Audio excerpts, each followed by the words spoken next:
Hello guys, welcome back to the channel holy place India. तो ये जो मैं वीडियो बनाने जा रहा हूँ, ये मैं छोटा सा रिव्यू करने जा रहा हूँ अपनी बाइक होंडा CB 350 RS। और इस वीडियो को मैं ज़्यादा लंबा नहीं रखूँगा, क्योंकि मैंने जो अपनी बाइक है 800 किलोमीटर राइड कर ली है। तो इस वीडियो को मैं 3 पार्ट में डिवाइड कर रहा हूँ। बाइक के प्रोज, कॉन्स, और मुझे कैसा लग रहा है, how I feel while riding the bike. ठीक है, आफ्टर 800 किलोमीटर्स। तो पहले बात कर लेते हैं प्रोज की। जो बाइक है अभी भी बहुत ही सॉलिड बिल्ड, गुड। ठीक है, nothing change. Bike 180 kg feel नहीं होती है। ठीक है, जितनी वो भारी बाइक है 350 सीसी के हिसाब से उतनी फील वो नहीं होती हैवी। ठीक है, आप जैसे जैसे उसको राइड करते जाएंगे वैसे वैसे आपको मैन्यूवर करने में बहुत इजीली लगेगी वो बाइक। ठीक है, और पिकअप अभी भी वैसा ही है जैसे एकदम नई बाइक ली थी। इंजन अभी भी स्मूथ है उसका। ठीक है, और जो गियर्स हैं वो भी बहुत ज़्यादा स्मूथ है, क्लच लाइट है, ब्रेकिंग बहुत ज़्यादा अच्छी है। बट ब्रेकिंग में एक प्रॉब्लम है, मेरी बाइक में आ रही है, मैं आगे चल के बताता हूँ मैं आपको। ठीक है, और बाइक की जो प्रेजेंस है वो भी बहुत अच्छी है अभी भी। अगर बाइक में ट्रैफिक में कभी भी रोक लेता हूँ तो सारे एक बार मुड़ के तो देखते ही हैं कि कौन सी बाइक है। मेरी CB 350 RS रेड कलर है। ठीक है जी। अब बात करते हैं कॉन्स की। कॉन्स क्या है बाइक में, देखो। कॉन्स जो बाइक में है वो ये है कि मेरी जो बाइक है जब मैंने न्यू परचेज की थी तो 420 किलोमीटर तक उसने बहुत अच्छी एवरेज दी, जो कि थी 39 से 41 के बीच की एवरेज दी उसने मुझे। लेकिन आफ्टर दैट अभी 400 किलोमीटर और राइड कर चुका हूँ मैं उसे। अब जो माइलेज मेरी निकल के आई है वो एकदम ड्रास्टिकली ड्रॉप हो गई है, और वो सीधे माइलेज गिर गई है 30 किलोमीटर पर लीटर के हिसाब से आई है। वो जो माइलेज है मेरी, मैंने कैलकुलेट किया कि मैं कैलकुलेट कैसे करता हूँ, मैं ऐसे नहीं कैलकुलेट करता कि पूरी टंकी खाली की और ले गए। उससे क्या है, आपकी बाइक जो है वो डैमेज हो सकती है, क्योंकि बाइक में जो होती है पंप वगैरह होता है पेट्रोल के लिए, तो डैमेज हो सकता है। कैलकुलेशन का बहुत सिंपल सा हिसाब है, एवरेज निकालिए। ठीक है, जितना आपने पेट्रोल फिल किया, फुल करवा लीजिए एक बार पेट्रोल, फिर आप एक बार किलोमीटर नोट कर लीजिए, और आफ्टर दैट जब भी आप नेक्स्ट टाइम फिल करवाएंगे पेट्रोल, आप दोबारा से जितना किलोमीटर आप डिस्टेंस बढ़ चुके हैं, ठीक है, बढ़ चुका है वो उसमें से माइनस कर दीजिए, टोटल किलोमीटर राइड आ गया आपका। ठीक है, और जितना पेट्रोल डला उसको उससे डिवाइड कर दीजिए, आपकी एवरेज निकल आएगी। तो इससे क्या होता है, एक एवरेज निकलती है कि आप अपनी बाइक जो है कैसी राइड कर रहे हैं, या फिर आपका बाइक जो है कैसा माइलेज दे रही है। मेरी जो बाइक राइडिंग है वो ज़्यादातर सिटी में ही है, गुड़गांव में। ठीक है, तो उस हिसाब से मेरे को इसने 30 किलोमीटर का माइलेज दिया, बट इसने मेरे को पहले 39 किलोमीटर का माइलेज दे चुकी है मैं फर्स्ट 400 किलोमीटर में। इतना ज़्यादा ड्रास्टिकली कैसे ड्रॉप हो गया माइलेज, मेरी समझ नहीं आया। कल इसकी फर्स्ट सर्विस भी कराने जा रहा हूँ मैं बाइक की, तो वो वीडियो भी डालूंगा कि फर्स्ट सर्विस में कितना कॉस्ट आता है बाइक का।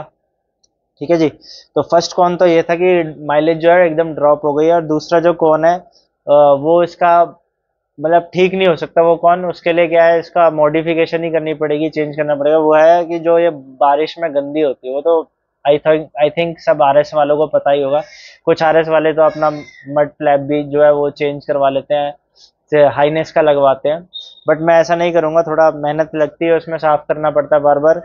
बट कोई नहीं। दूसरा कौन ये है कि बारिश में ये बाइक आपको बहुत ज़्यादा गंदा करती है। ठीक है, क्योंकि ये इसका जो टायर्स है वो ब्लॉक पैटर्न टायर है, आगे भी और पीछे। तो क्या होता है, टायर में जो आपकी बारिश की मिट्टी की ड्रॉपलेट है, वाटर है, वो क्या है उसके साथ ऊपर आता है, और वो फिर ऊपर से फेंक के मारता है। अगर CB 350 हाइनस की तरह अगर टायर में जो लाइन वाले हैं, उसमें जो ग्रूव्स है उसमें लाइन वाले हैं, तो उसमें क्या है वो फेंक के नहीं मारेंगे। पर इसमें ब्लॉक पैटर्न है तो अपने साथ ऊपर लेके आती है जो ड्रॉप है। तो ये दो कॉन्स थे इसके। प्रोज ज्यादा है, कॉन्स कम है। बट अब मैं आपको बताने जा रहा हूँ हाउ आई फील। ठीक है, कैसा मुझे लग रहा है इस बाइक को चला के। देखो, ये जो बाइक को मेरे को चला के लग रहा है, वो जो क्लच आपको मैंने बता दिया बहुत लाइट है, स्मूथ है। मतलब एक प्रो है तो एक कौन है इस बाइक में, कौन भी नहीं बोलूंगा, मतलब या तो मुझे वो ऐसा लग रहा है। अब बात करते हैं जो गियर शिफ्टिंग है, अपनी जो गियर है इसका, ठीक है, वो स्मूथ है। ठीक है, और लाइट भी है ऐसा नहीं बोलूंगा, बट सॉलिड है। जब आप उसको चेंज करते हो तो कट कट की आवाज आती है उसमें। और दूसरा कि अभी जो है, जैसे आपका गियर यहाँ पर है, ठीक है, आप जब उसे चेंज कर रहे हो, कभी कभार क्या होता है बहुत स्मूथ चेंज होता है, लेकिन कभी कभार बहुत सॉलिड चेंज होता है, ठीक है, आवाज ज्यादा आती है उसमें। तो ये चीज क्या है, मेरे को या तो मेरी गलती है कि मेरे को सही डालना नहीं आ रहा, या फिर कभी कभार हो रहा है ऐसे, ठीक है जी।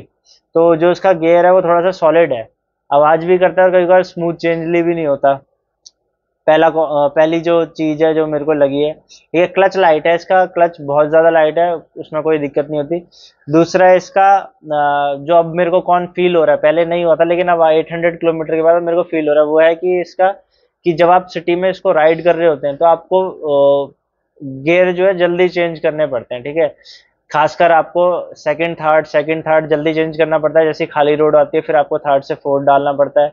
फिर जैसे आगे ट्रैफिक मिला थोड़ा सा, फिर आपको सीधे उसको गिरा के सेकंड पे लाना पड़ेगा, ठीक है। लेकिन ये है कि इसके जो हर गियर है, सेकंड हो गया चाहे थर्ड हो चाहे फोर्थ हो, उनमें पावर है, आराम से आप ओवरटेक कर सकते हो, ठीक है। लेकिन ये है कि फ्रिक्वेंटली शिफ्ट आपको करने पड़ते हैं गियर, ठीक है।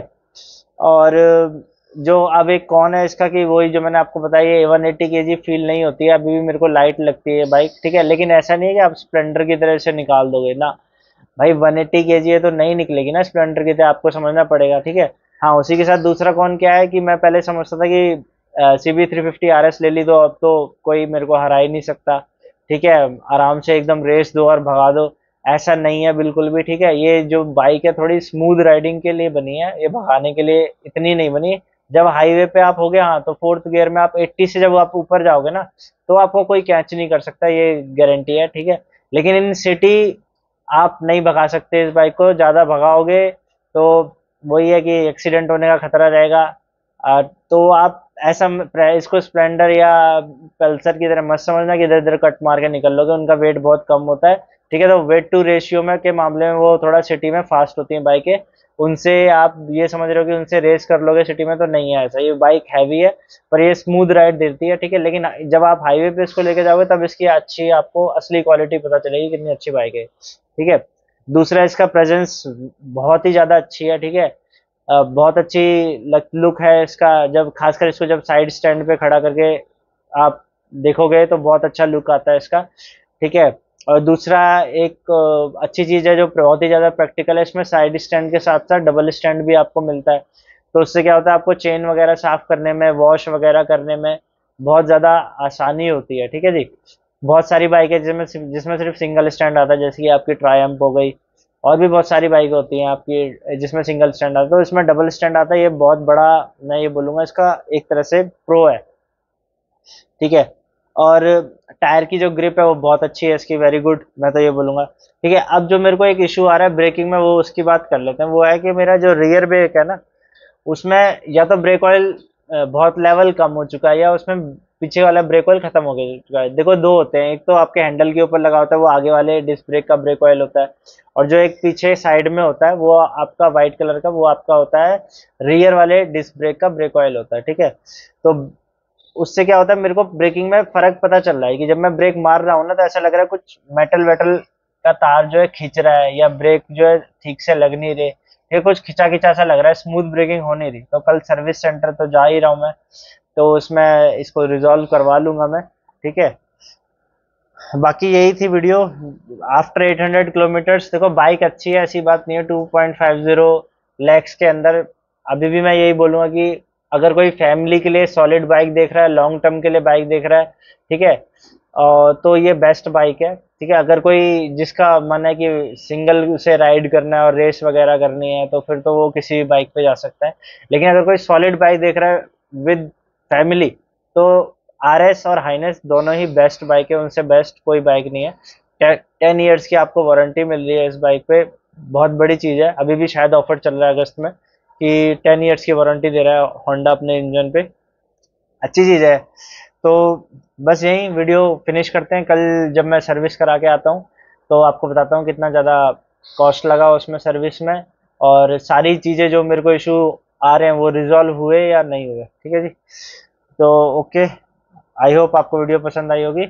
और मैंने एक वीडियो पहले बना रखी है जिसमें मैंने ये बताया कि आप कैसे अपना मनी, चाहे 4 व्हीलर खरीदे चाहे 2 व्हीलर खरीदे, सेव कर सकते हैं, बहुत ज़्यादा सेव कर सकते हैं अगर आप फाइनेंस पे ले रहे हैं तो, अगर कैश पे ले रहे हैं तो भी मैंने उसमें बता रखा है कि आप कैसे सेव कर सकते हैं मनी। तो वीडियो का लिंक मैं ऊपर दे दूंगा, चाहे तो आप जाके उसे विजिट कर सकते हैं, चेकआउट कर सकते हैं। Okay, bye bye.